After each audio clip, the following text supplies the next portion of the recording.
The Volkswagen T-Roc is a car that's piqued a lot of people's interest, and that's simply because people can't quite figure out where exactly in our market it fits. You see, it's a relatively compact crossover with a relatively compact petrol engine, but its price is 20 lakh rupees ex-showroom. Now, in a market that equates the price of an SUV with its size, that does seem like a bit of an anomaly. But something tells me there's more to this car than meets the eye, and that's exactly what I'm here to find out today. But before we dive right in, tell us what you think about the T-Roc down in the comments. Do you like the way it looks? Do you think it can justify its price? Let us know. And of course, if you do like this video, do click that thumbs up button and subscribe to the channel and turn on your notifications for great automotive content every day. So as you probably could tell, the T-Roc is not a big car. To put that into perspective, while a Creta is 4,300 mm long, and a Skoda Karoq is almost 4,400 mm long, the T-Roc clocks in at 4,234 mm. Moreover, it's lower in height than even most sub 4 meter SUVs. But then its 1,819 mm width and 2,590 mm wheelbase are pretty generous and give it a nice wide stance on the road. It casts a silhouette that's more akin to a hatchback too, with a bonnet that's not too tall and front and rear windscreens that are pretty steeply raked. What it lacks in outright size, it attempts to make up for with panache. The LED headlamps and chrome-lined grille merge into one continuous form.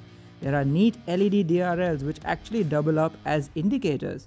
And there's even a brushed silver skid plate sitting below the big honeycomb air dam. There's a good amount of the requisite black cladding around the base of the T-Roc and some prominent wheel arches. At the rear, you'll find fake exhaust surrounds, cladding that cuts into the bumper to house the number plate, and the words T-Roc written bold under the VW logo. But perhaps its most striking feature is the least SUV-like thing about it, the raked roof. As standard, you get a gloss black roof that extends down to the A-pillars. The C-pillar, meanwhile, is thick and body-colored with a silver accent. And just for that last reminder that this is no hatchback, there are roof rails.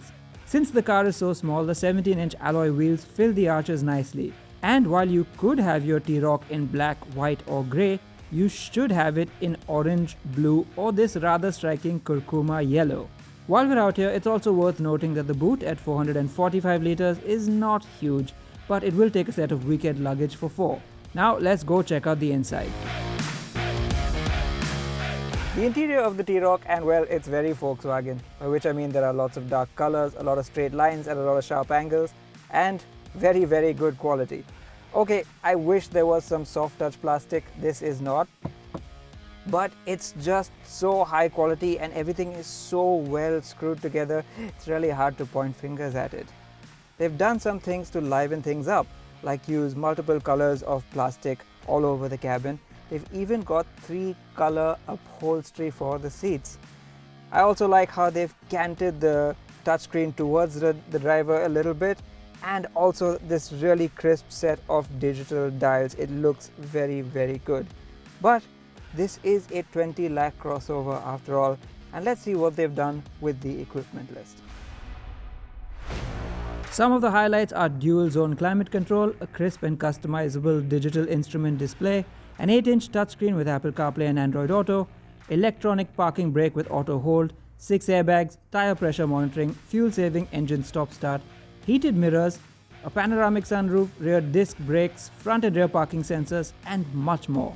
What came as a surprise was, because this is a direct import from Europe, it comes with some sensor-based driver aids, like active lane keep assist, which will gently steer the car back into line if it detects you've crossed the lane markers, and even a head-on collision warning system, which luckily we didn't get a chance to test. So it's packed with quite a lot of goodies, but step into the back seat and well... Now the compactness of the T-Roc will really be felt here in the back seat. This is not a car for the chauffeur driven. Knee room is not that great. Headroom, even though it's scooped out, I'm okay, but taller passengers will be quite close to the roof lining. And well, more than anything else, it's just that the seats in the front are so close to you, it doesn't really contribute to a great sense of space. Moreover, this seat is best suited for just 2 people, but for those 2, they will be very, very comfortable. You see, they're like a pair of bucket seats. They hold you snug in place. There's great thigh support, and there's this lovely huge armrest at a very good height.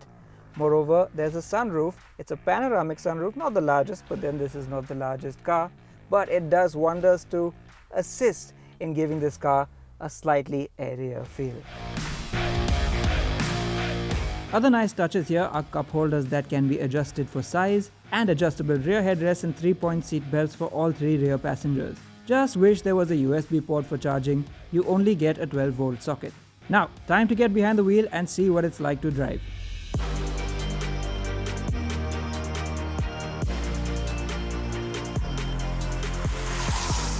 Okay, first things first, you'll have to excuse the noise because the rain is really coming down today. Wow. What I find impressive about the T-Roc right away as soon as you get behind the wheel is that from here at least, it doesn't feel that compact. And that's really because the dashboard feels wide enough and you get a great view out the front and the sides. And that's the beauty of the T-Roc driving experience. It makes you feel like you're driving a mid-size SUV, but really it's quite compact and it delivers that sensation really well from behind the wheel. The other ways the T-Roc delivers that big car feel is through the chassis and the dynamics. You see, it's a very taut, firm chassis, and that's only a good thing. And the suspension setup has that lovely European maturity to it. In fact, if you ever want to know what we mean when we say European maturity to the chassis dynamics, drive one of these cars, because this is exactly the same car that you would get in Europe. It's a CBU import, and because it's already a crossover and riding high off the ground, they haven't had to alter the suspension in any way. It's not got a rough road package or anything. So this is the European car. It also helps that they fitted it with 17-inch wheels and rather high profile 55 profile tires, which do really well to absorb some of the bumps.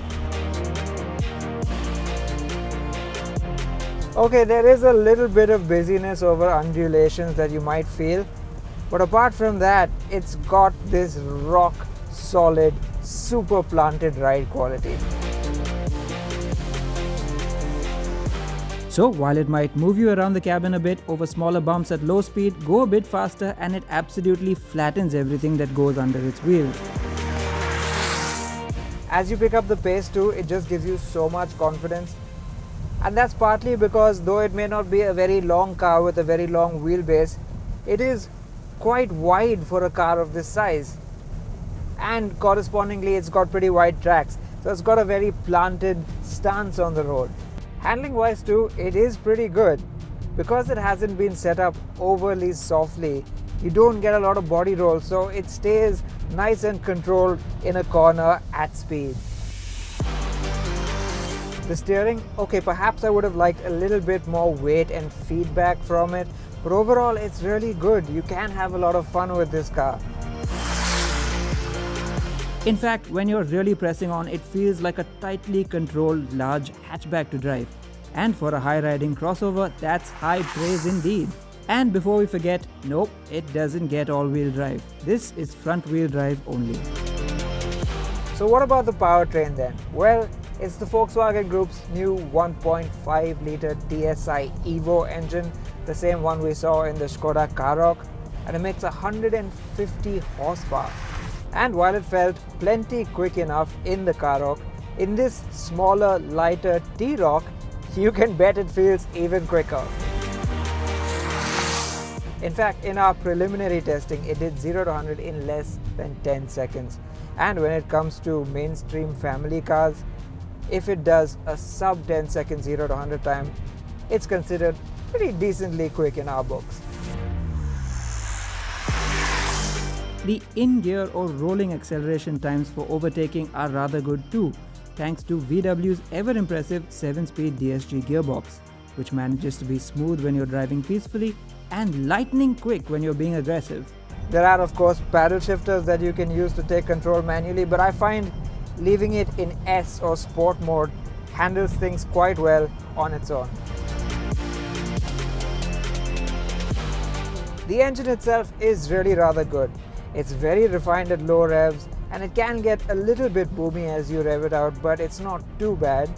And as is characteristic of this latest generation of TSI direct injection turbo petrol engines, it enjoys being revved and in fact is very rev happy, but it also has that lovely strong turbocharged mid-range.